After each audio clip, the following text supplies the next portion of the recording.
Here is my new loader. So for those of you that follow me on Instagram, this is the long-awaited loader video. But this is a brand new 2024 Takeuchi TL12R2 high flow. Now, that is a mouthful. So yeah, I haven't really said much or mentioned before that I was going to get one of these, but it actually, I think it got into the dealer like the beginning of February, and it sat up there for 3 weeks or better before I even had time to go get it. And then I do have the windows tinted, you may be able to tell. It sat at the tent shop for over a week. By the time they got it tinted, and it's at a friend of mine's, I didn't have time to go back and pick it up. But yeah, I've finally got it. It's got 4 hours on it now. I got it with like 1.9, I think. I did a little bit of, had to knock a load of dirt down for him at his house where his tent shop's at now. So yeah, this is the brand new loader. I did not get rid of the old 250. I'm just gonna have 2 of them now. So it's got the Kubota engine in it. It's 114 horse, I believe, and weighs just under 13,000 pounds. It does take DEF, which I'm not real excited about that, but they all do nowadays if they're over 74 horse. So, and the other thing is, I did go with the radial machine. I like those a whole lot better than the vertical lift. The radial actually has better breakout force, and they're just basically designed, or I don't know, a better design in my opinion for cutting and grading, where the vertical lift machines are more for lifting heavier like pallets, and just the bucket goes up like 4 inches higher for like loading trucks and stuff like that. But other than that, the design on the radial is actually a little stronger for cutting and grading versus the radial lift machine. So, and I kind of wish I would have had a radial lift machine, or I should have tried to film this at the dealer. I'm bad about when I go get stuff to try to film everything, but it'd be nice to make a comparison, because some of the stuff I'm going to go over, the changes are basically all because they started making the vertical lift machine. So before we get into some of the changes, I was kind of getting ahead of myself there. We'll just kind of go over everything. So it's got a tooth bucket, 84 inch. This machine is actually just a little bit wider than the 250s. I want to say it's like 3 or 4 inches wider, because the tracks are just barely inside the 84 inch bucket, where they're probably at least 4 or 5 inches inside on like the 250s.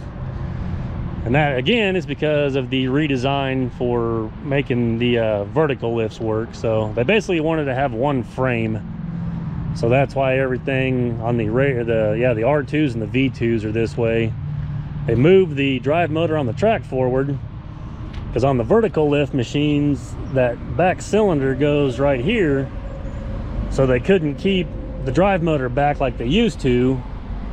So that is the reason why now on all of them you see the drive motors move forward, and the machines are actually a little bit longer. So the cab space in this one's maybe just a touch less than my 250, because it's kind of, they stretch the machine out with making room for the emissions and all the other stuff that used to go on the sides are now squeezed in there where the motor and stuff like that is. So they've had to do a lot of redesigning and re-engineering and such. Like I said, it's nice and dusty now, but yeah, you still got the swing out radiator. You got the 2 bolts here, and it doesn't swing all the way out. It's like maybe part way where you can still get behind it.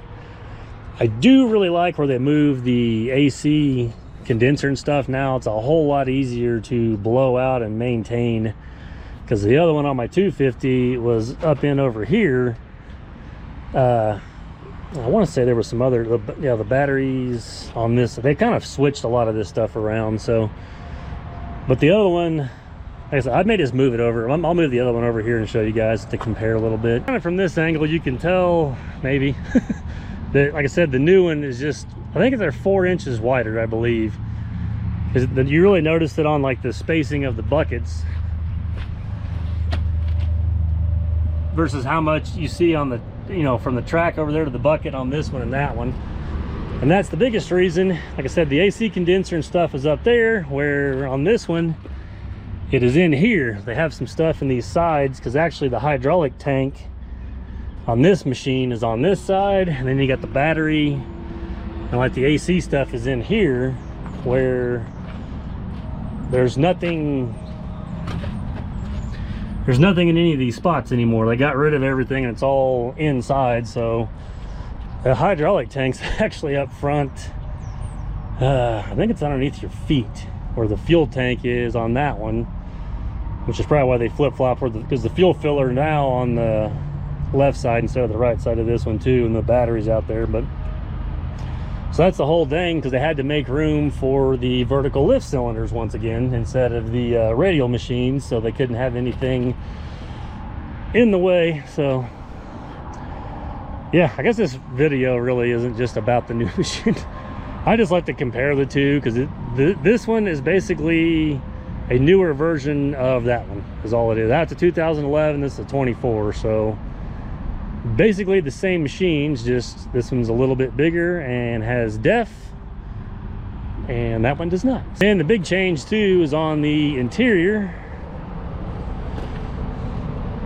Oh yeah, well, I'm in the front. It is a high flow machine, and you can do standard flow and high flow.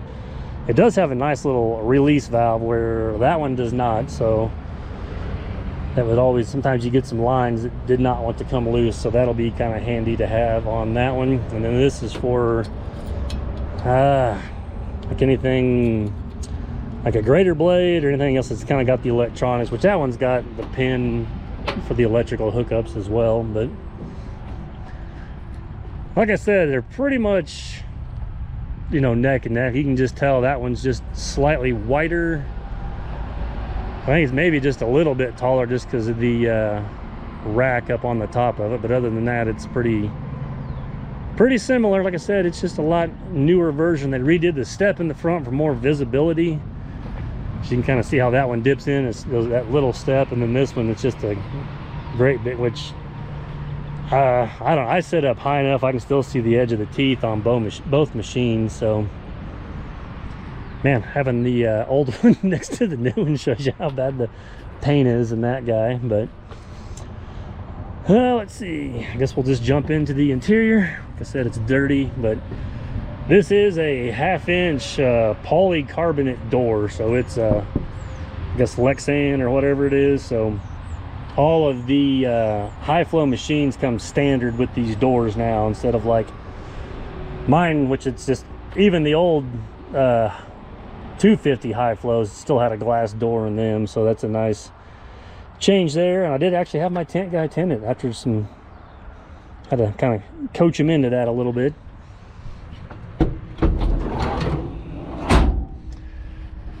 But this is the I guess we could call it like the Series 2 cab.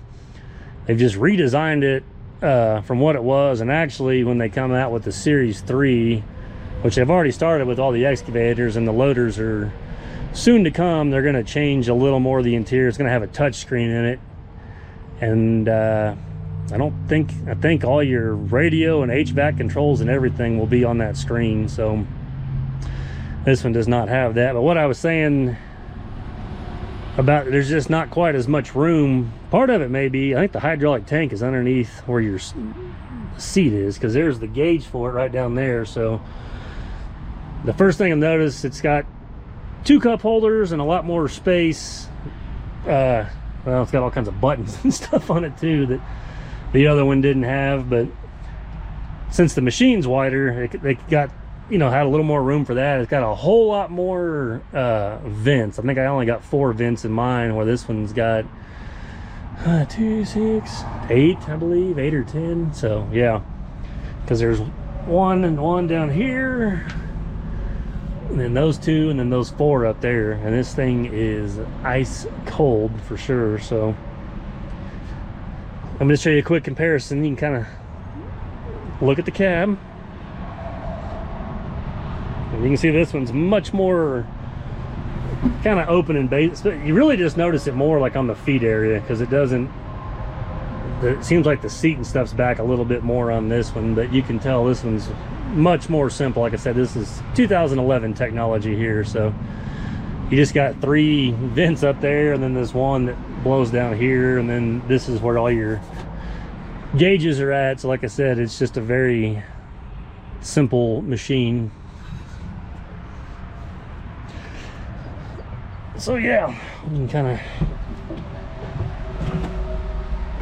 and it's still like good leg room. It's just, I think with having that hydraulic tank there, you just lose a little bit of foot space. But your radio and HVAC controls are now over here, which is pretty nice because it's just right down there where it's easy. They're not down here on the side or anything. Nice cup holders and a place for your cell phone, which is kind of handy because the other one you just got to lay it on the floor. But then you got your quick attach, and then these are for all the auxiliary hydraulics, and some of it may be for the high flow.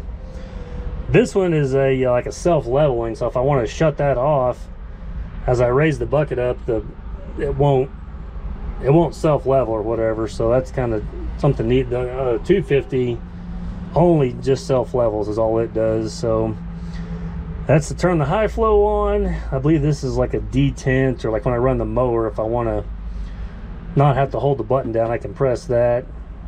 And then I don't exactly know, that one's have to look in the book, something with the hammer. The 2150's got that same thing on there.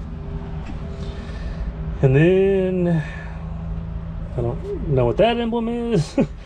This is like just to put it in like eco mode or whatever. Then you got your wipers, lights, wiper fluid, or windshield washer fluid, I mean. And then this is a deal like if you don't want to, if you need to like inhibit a regen or whatever. And then this does have an unlock, so when you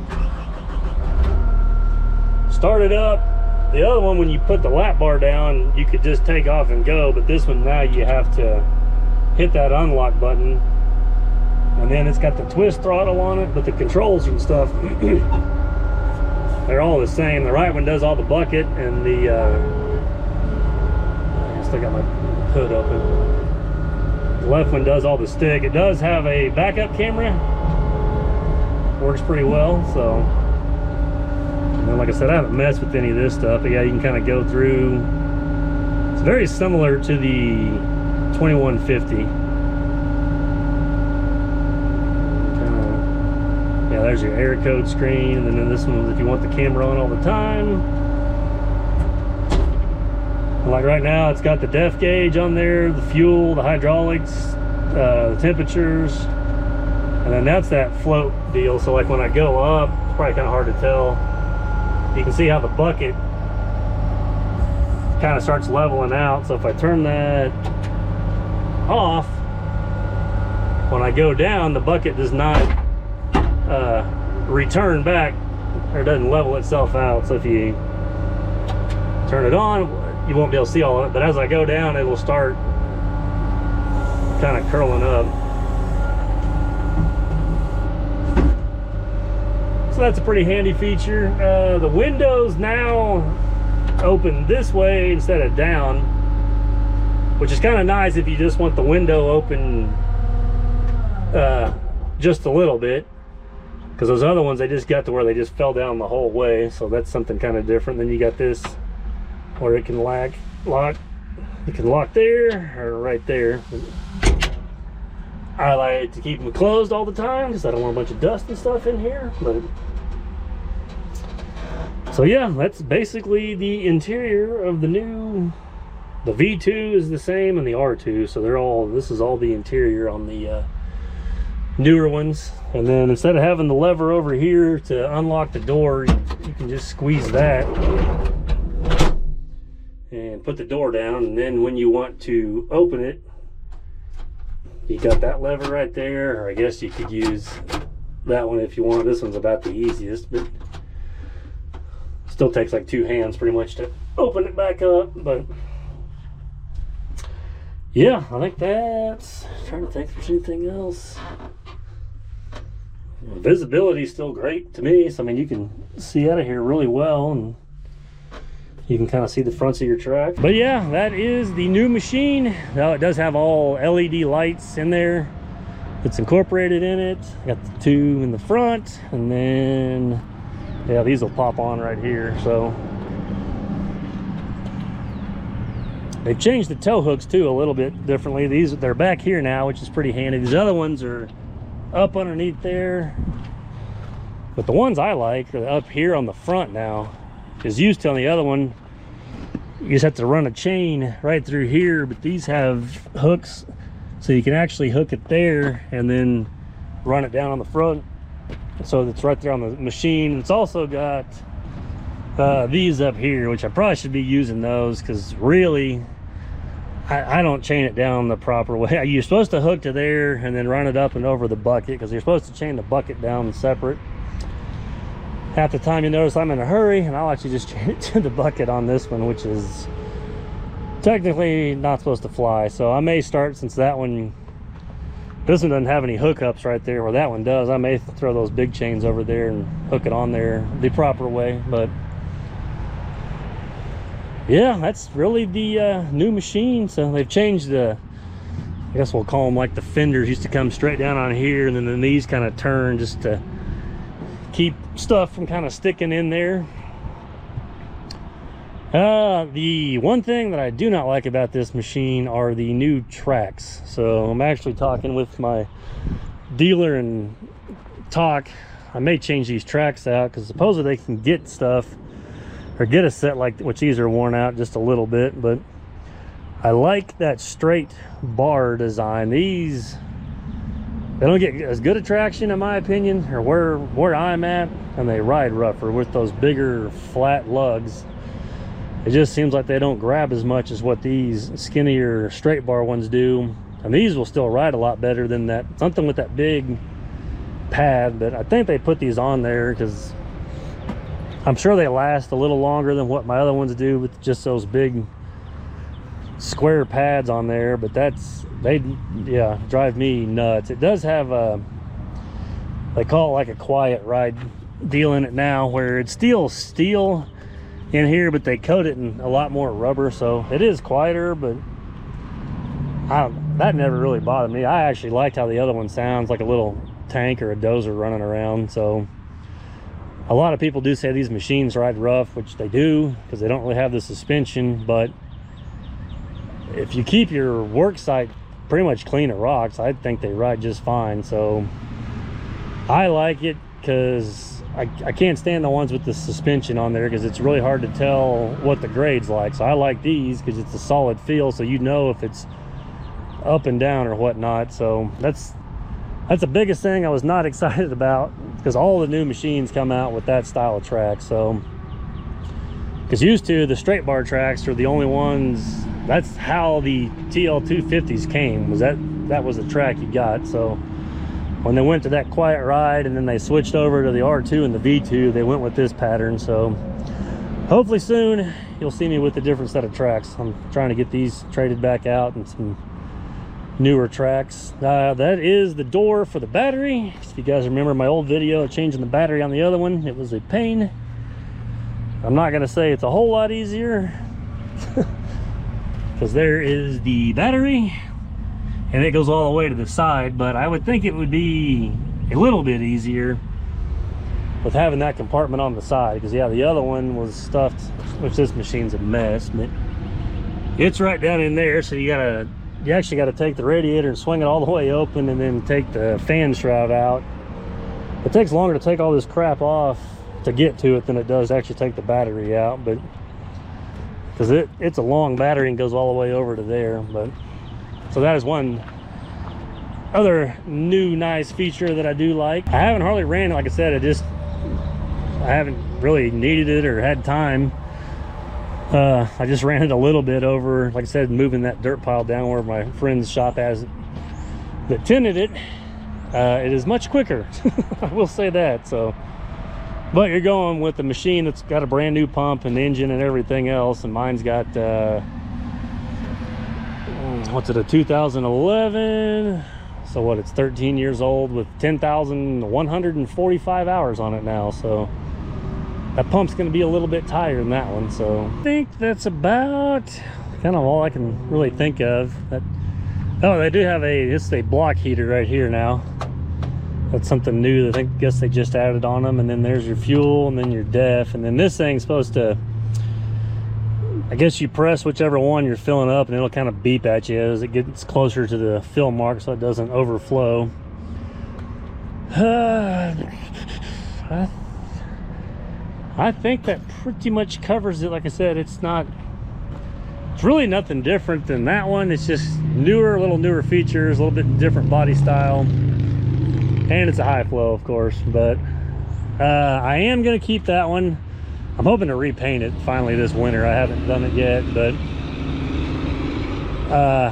basically it's gonna work out really well, as I got a job going in Oklahoma, then back over at the Columbus job, so I can actually have 2 loaders now at different locations, so I don't have to always be trying to drag one around. So that was the biggest thing, is having 2 of them. And then this one's probably still going to do a lot of the brush mowing, because I'm wanting to be really careful with this one to not scratch it up. So this is my first brand new loader. So I bought that one, 250, you know, as a year old with 900 and some odd hours on it. So that was back in 2012. But yeah, so you'll be seeing this one on more of the kind of the dirt and the grading jobs, possibly, depending on what I got going on or where it's at. And then this one will kind of be the diamond mower and just one of the other jobs. So, because this one was over here, it was over at the Columbus, or yeah, the Kansas job, but I went and got it to do the diamond mower work the other day. And because I just, like I said, this one was here, but I just didn't want to scratch it up. But yeah, there is the newest addition to the fleet. So you will be seeing that in some upcoming videos, probably here pretty quick. Maybe this next week I'll have it out on a couple of the different jobs. So yeah, it'll be getting some hours on it and getting dirty in no time. So, and then that way, when I do have it out, we'll try to show a little bit of it actually working instead of just sitting here like I'm doing today. But I don't really have much I got a lot to do here at the shop, but I don't really have any piles of stuff to push around or anything like that. So yeah, hope you guys enjoy the video. I guess if there's something I forgot, just comment to me, or if you follow me on Instagram, you can send me a message or anything. But yeah, I'll try to go over stuff that I may have missed, or when I start using it that yeah, I may not have thought of or whatever. But this is the new machine. So appreciate you guys watching, and just catch you later.